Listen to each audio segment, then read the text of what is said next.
Good evening class 10th। आज हम बात करेंगे डिस्प्लेसमेंट रिएक्शन की। मेटल नॉन मेटल्स चैप्टर है आपका। आपने ऑलरेडी इसमें केमिकल रिएक्शंस कर ली है मेटल नॉन मेटल्स की। हार्डली 1 और 2 लेक्चर्स बाकी है आपका, then we will complete lesson number 3। तो मेटल नॉन मेटल्स की जो नेक्स्ट रिएक्शन है वो आप ऑलरेडी आपने पढ़ी हुई है चैप्टर नंबर 2 में। चैप्टर नंबर 2 में आप पढ़ के आते हो डिस्प्लेसमेंट रिएक्शन। इवन चैप्टर 1 में भी आपने पढ़ी है। तो टॉपिक क्या है? टॉपिक है reaction of metal with metal salt means displacement reaction. क्या होगा अगर एक मेटल एक दूसरे मेटल के सॉल्ट से रिएक्शन करती है? तो डेफिनेशन वही है, when a high reactive metal react with any metallic salt then high reactive metal displace low reactive metal. This reaction is called displacement reaction. अब जैसे यहाँ देखिए आप, ये रिएक्शन लिखी हुई है जिंक एंड कॉपर सल्फेट की। अब जिंक क्या है आपका? मोर रिएक्टिव है आपके कॉपर से। रिएक्टिविटी सीरीज पढ़ाई थी मैंने आपको, है ना? तो जिंक क्या है? मोर रिएक्टिव है किससे? कॉपर से। तो Zn प्लस CuSO4 क्या बनाएगा? ZnSO4 plus Cu। लेकिन अब क्वेश्चन ये आता है, क्या बोर्ड एग्जाम में केवल रिएक्शन ही आएगी लिखने के लिए? आंसर है नो। बोर्ड एग्जाम में आपसे पूछेगा ऑब्जर्वेशंस, रिएक्शन, एप्लीकेशंस। तो मैं क्वेश्चन आपके सामने इमेजिन बना रहा हूँ। देखिए, आपसे बोर्ड पूछता है you are having a blue green colour solution of copper sulphate and when we place a zinc rod in it what happens after some time. तो आपसे पूछता है ये कि when we place a zinc rod in copper sulphate solution. Copper sulphate solution का colour है bluish green. तो आपसे पूछेगा व्हाट विल हैपन या what will be observed after some time. तो आफ्टर सम टाइम क्या ऑब्जर्व होगा? आपको ये नहीं लिखना है कि ZnSO4 form and copper form, ये तो रिएक्शन हुई। आपको क्या दिखेगा वो लिखना है। तो आप क्या बोलोगे? When copper sulphate solution hold zinc rod then after some time colour of solution fade and due to the formation of ZnSO4। ZnSO4 का जो कलर होता है बेटा, वो होता है आपका वाइट।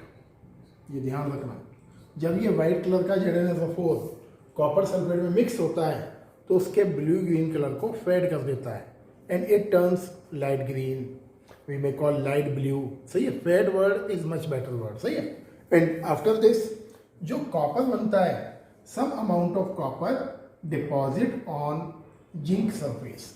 तो ये ऑब्जर्वेशन है। तो ऑब्जर्वेशन पूछेगा, आपको ये लिखना है कि एक blue green colour turns fade and some amount of brown colour copper deposit on the zinc surface. सही है। दूसरी चीज आपसे पूछेगा मेंशन द केमिकल रिएक्शन। तो ये लिख दोगे, मुझे कोई खास है तो है नहीं। तीसरी चीज आपसे पूछेगा, अगर मैं इस रिएक्शन को ऐसे कर दूं, देखना भी चेंज करते हैं रिएक्शन। अगर मैं इस रिएक्शन को ऐसे कर दूं, ये मैंने लिया, ये हटाऊं बेटा। अगर इस रिएक्शन को हम कर देते हैं इस तरीके से कि मैंने अब कॉपर सल्फेट का सॉल्यूशन नहीं लिया है, मैंने क्या लिया है? मैंने लिया ZnSO4 का सॉल्यूशन और मैंने यहाँ रखा कॉपर का रॉड। सही है। आई टुक ZnSO4 solution and placed copper rod. Now what will happen? ये क्वेश्चन पूछा घुमा के आपसे। अब क्या होगा? तो आप क्या लिखोगे? No reaction is possible. No reaction possible क्यों लिखोगे? बिकॉज अब देखो, आपने ये लिखना पड़ेगा आपको, ये। और अगर आपने रिएक्शन लिख दी ऐसे, आप लिख कर आ गए, तो ये रहोगे। क्यों रहोगे? बिकॉज कॉपर क्या है आपका? कॉपर है less reactive and less reactive metal high reactive metal को डिस्प्लेस नहीं कर सकती है। तो ये ध्यान रखना। तो अपोजिट पूछेगा आपसे। अगर आपसे पूछता है can we place copper rod in zinc sulphate solution, तो आप लिखोगे yes we can place but no reaction will be happen. समझ में आ गया? तो ये क्वेश्चन है आपका यहाँ। देखिए, एक क्वेश्चन देखिए, आप ऑलरेडी आपने पहले करा हुआ है, बट एक बार और देख लीजिए। बोर्ड एग्जामिनेशन में क्वेश्चन कभी भी डायरेक्ट नहीं आएगा। मैंने आपको NCERT एग्जाम्पलर के तीनों चैप्टर के क्वेश्चन बैंक शेयर करें ग्रुप में। वो क्वेश्चन बैंक करना है आपको, उसमें पीछे नहीं हटना है आपको। और सेकंड टाइम में शेयर कर रहा हूँ, ये आपको ऑलरेडी एक बार पहले भी शेयर करा है, वो सेव कर लीजिए, वो काम आएगा आपके। क्वेश्चन पेपर आपका डायरेक्ट क्वेश्चन पेपर नहीं आएगा, आपको घुमा फिरा के देगा। और ये मत सोचिए कई स्कूलों में ये चल रहा है कि केवल MCQ ही होने वाला है बोर्ड में, पूरा वही पैटर्न बोर्ड का क्वेश्चन पेपर होगा आपका जैसा अभी तक होता आया है प्रीवियस 10 ईयर में, कोई रिलैक्सेशन नहीं होने वाला है। तो ध्यान से पढ़िए। देखिए क्वेश्चन, आपके पास ये मेटल्स है, copper, iron, calcium, PB, magnesium, zinc, aluminium, sodium, potassium, already करा हुआ है आपने, फिर देखिए which metal react with cold water. Cold water से कौन रिएक्शन करेगा, जो हाई रिएक्टिव है, कौन कौन, कैल्शियम, सोडियम, पोटेशियम। आगे देखिए, did any metal produce fire with water, पढ़ा हुआ है आपने, सोडियम एंड पोटेशियम प्रोड्यूस करते हैं। डेट्स वाई हम कहाँ स्टोर करते हैं सोडियम पोटेशियम को, under the kerosene. Does any metal start floating after some time, क्या कोई ऐसा मेटल है जो आफ्टर सम टाइम फ्लोट करेगा वाटर में, मैग्नीशियम एंड कैल्शियम। क्यों करेगा फ्लोट, क्योंकि देखिए आप, जब मैग्नीशियम और वाटर रिएक्शन करता है तो क्या बनता है, MgOH whole twice plus H2। ये जो हाइड्रोजन गैस है, ये हाइड्रोजन गैस आपके कैल्शियम और मैग्नीशियम पर स्टिक हो जाती है, और स्टिक होने की वजह से magnesium and calcium float on the surface of water. अब आगे देखिए, कौन से मेटल हैं जो हॉट वाटर से रिएक्शन करेगा, थोड़े कम रिएक्टिव होंगे वो, मतलब zinc, aluminium, iron and magnesium. कौन से मेटल हैं जो ना हॉट वाटर से रिएक्शन करेंगे, ना कोल्ड से रिएक्शन करेंगे, ना इवन स्टीम से भी रिएक्शन नहीं करेंगे, तो कौन है, कॉपर एंड लेड। सही है। तो इस तरह के क्वेश्चन आपको मिलेंगे बोर्ड एग्जामिनेशन में करने के लिए। कुछ और देखते हैं। ये देखिए एक बोर्ड का क्वेश्चन देखिए, एक और 2013-14 में आया हुआ है ना। क्वेश्चन क्या है देखिए, you are having aluminium container, आपके पास एल्यूमिनियम का कंटेनर है, एंड आपके पास 4 कैटेगरी ऑफ सॉल्यूशन है, dilute HCl, dilute HNO3, solution of ZnCl2 and water. Question ये है, which can be stored in aluminium container। सही है। इसमें से कौन सा केमिकल ऐसा है जिसको आप एल्यूमिनियम कंटेनर में स्टोर कर सकते हैं। तो मैं 1 by 1 4 बता रहा हूं आपको, है ना। हम किसको स्टोर कर सकते हैं अभी देखिए, HCl, when the aluminum container is taken, then HCl react with aluminium and form AlCl3 and H2 gas। तो ये तो नहीं, तो आप क्या लिखोगे, dilute HCl cannot be stored in aluminium container because HCl react with aluminium and form AlCl3 plus hydrogen। dilute HNO3 याद करिए, आपने पढ़ा था, on the surface of aluminium container protective layer of Al2O3 present. वो तो यहाँ भी है मामला वो, बट होता क्या है, for some time we can store dilute HNO3 in aluminium container, but after all after some time when the protective layer is damaged then aluminium react with HNO3 and form aluminium nitrate. सुन लो मेरी बात, store कर सकते हैं लेकिन थोड़ी देर के लिए, थोड़ी देर मतलब 2 दिन, 3 दिन, 4 दिन, 5 दिन, जब तक वो एल्यूमिनियम की प्रोटेक्टिव लेयर प्रेजेंट है तब तक आपका जो एल्यूमिनियम है वो HNO3 से प्रोटेक्ट रहेगा। But after some time as the Al2O3 का layer is removed, the aluminium start to react with HNO3 and form aluminium nitrate. अब आइए यहाँ, क्या ZnCl2 को स्टोर कर सकते हैं, देखिए Al प्लस ZnCl2। तो आप जानते हैं aluminium is more reactive than zinc. Aluminium क्या है, जिंक से ज़्यादा रिएक्टिव है। Got it. तो आप क्या लोगे, लिखोगे aluminium is more reactive than ZnCl2 due to which aluminium react with ZnCl2 and form AlCl3 and Zn। And due to this क्या होगा, सुन लो ध्यान से भी, यहाँ एल्यूमिनियम जब इससे रिएक्शन करना स्टार्ट करेगा तो आफ्टर सम टाइम जो एल्यूमिनियम की लेयर है वो आपकी थिन हो जाएगी। बिल्कुल, आपकी जो एल्यूमिनियम का जो कोटिंग है लेयर वो अपने आप पतला होता चला जाएगा, एंड अल्टीमेटली आपके एल्यूमिनियम के कंटेनर्स में छोटे छोटे होल्स क्रिएट हो जाएंगे। होल्स क्यों क्रिएट हुए, क्योंकि इस प्लेस का एल्यूमिनियम क्या कर रहा है, जिंक को डिस्प्लेस कर रहा है, and due to which the mass of aluminium reduce. अब आइए अगले पर, तो ये भी हम स्टोर नहीं कर सकते हैं। क्या वाटर को स्टोर कर सकते हैं? आंसर है यस। वाटर न्यूट्रल है, सिंपल है मामला। तो आप क्या लिखोगे? Protective layer of Al2O3 prevent aluminium from attack of water, so we can store water in aluminium container for longer time. सही है।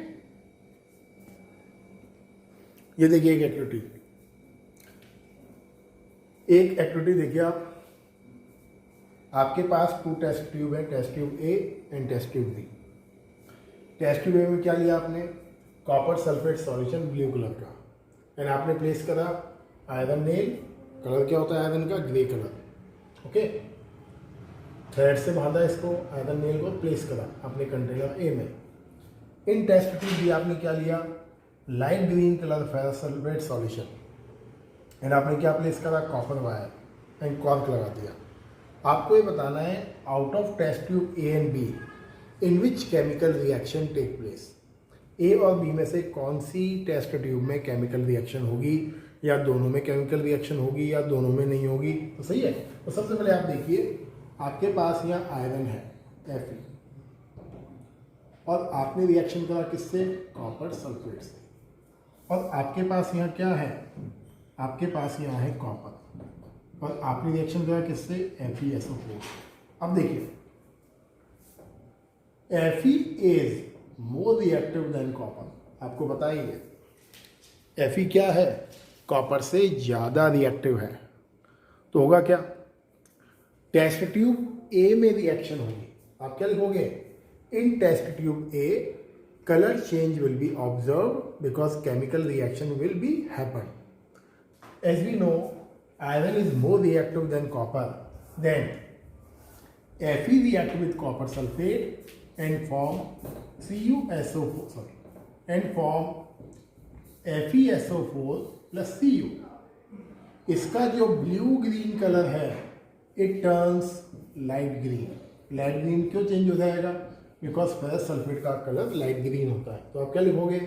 After some time of the reaction the blue green colour of copper sulphate turns light green due to the formation of FeSO4 and some amount of copper deposit on the iron nail. सही है। आप क्या बोलोगे?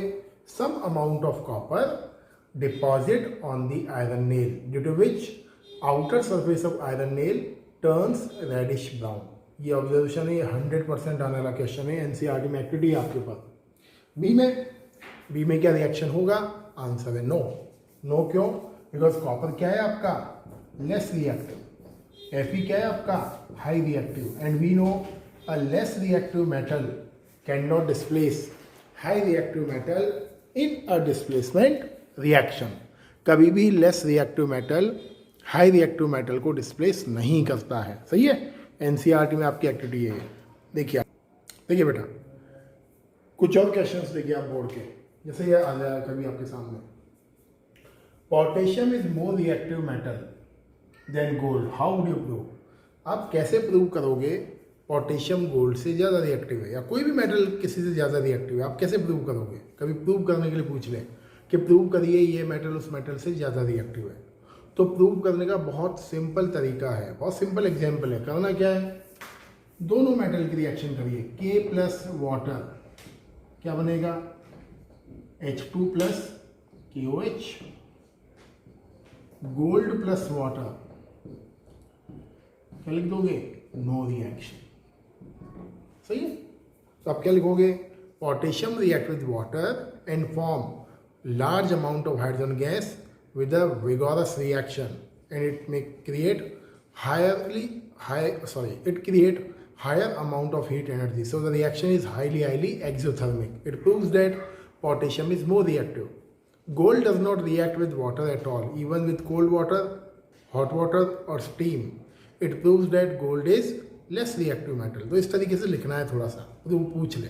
Number 2 देखिए, gold not react with dilute HCl और dilute H2SO4 Y. तो पता ही आपको आंसर क्या लिखोगे?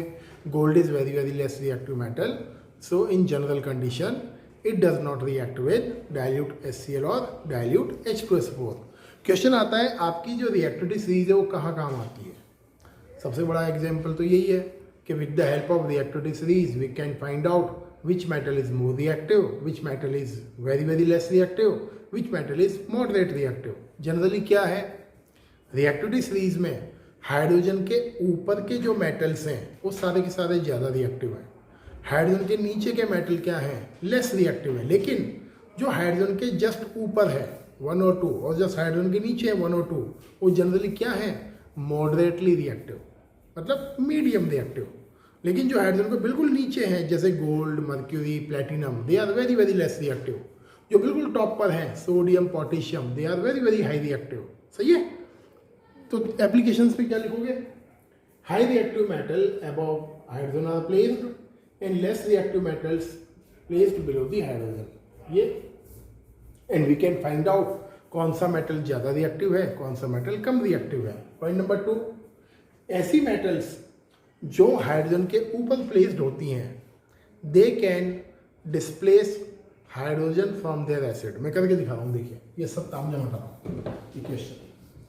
पॉइंट नंबर 2 पढ़िए, क्या लिखा है, high reactive metals displace hydrogen from its compounds और एसिड्स। तो देखिए मैंने लिया मैग्नीशियम, ये हाइड्रोजन के ऊपर प्लेस्ड है, और मैंने लिया प्लेटिनम जो हाइड्रोजन के नीचे प्लेस्ड है। तो जो हाई रिएक्टिव मेटल्स होती हैं वो एसिड्स के साथ रिएक्शन करके हाइड्रोजन गैस को डिस्प्लेस करती हैं। ये जो लेस रिएक्टिव मेटल होती हैं they can not displace hydrogen from their acid. ये भी अपने आप में प्रूफ है बेटा, हाई रिएक्टिव मेटल का और लेस रिएक्टिव मेटल का। क्लियर है।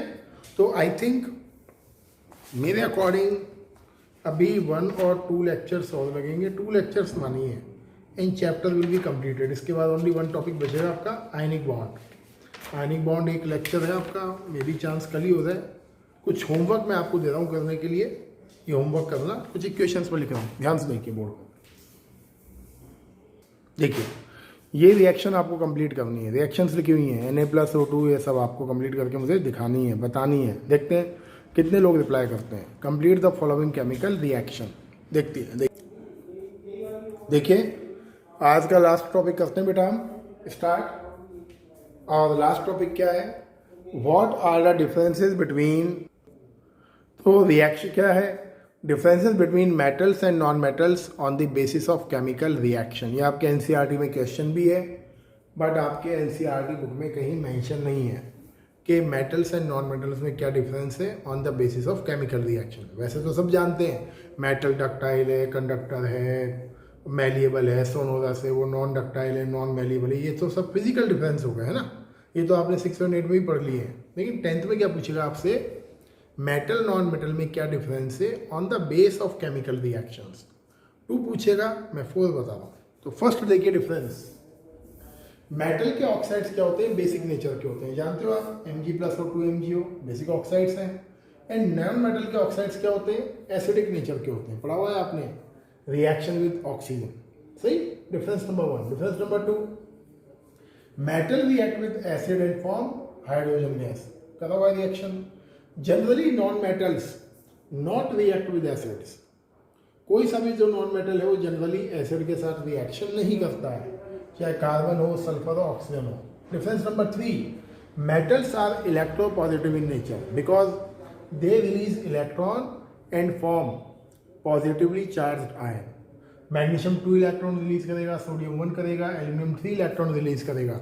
तो मेटल्स का नेचर क्या है, इलेक्ट्रॉन रिलीज करके पॉजिटिवली चार्ज आयन बनाने वाला नेचर है। डेट्स व्हाई हम क्या बोलते हैं, इलेक्ट्रो पॉजिटिव एलिमेंट। जबकि नॉन मेटल्स क्या होते हैं, इलेक्ट्रोनेगेटिव एलिमेंट्स। क्यों, दे gain electron and form negatively charge ion in chemical reaction. Difference number 4, metals react with hydrogen and form metal hydrides, जैसे Mg+H2 क्या बनेगा, MgH2। Same they form non metal hydrides C+2H2 एरोसाइन CH4।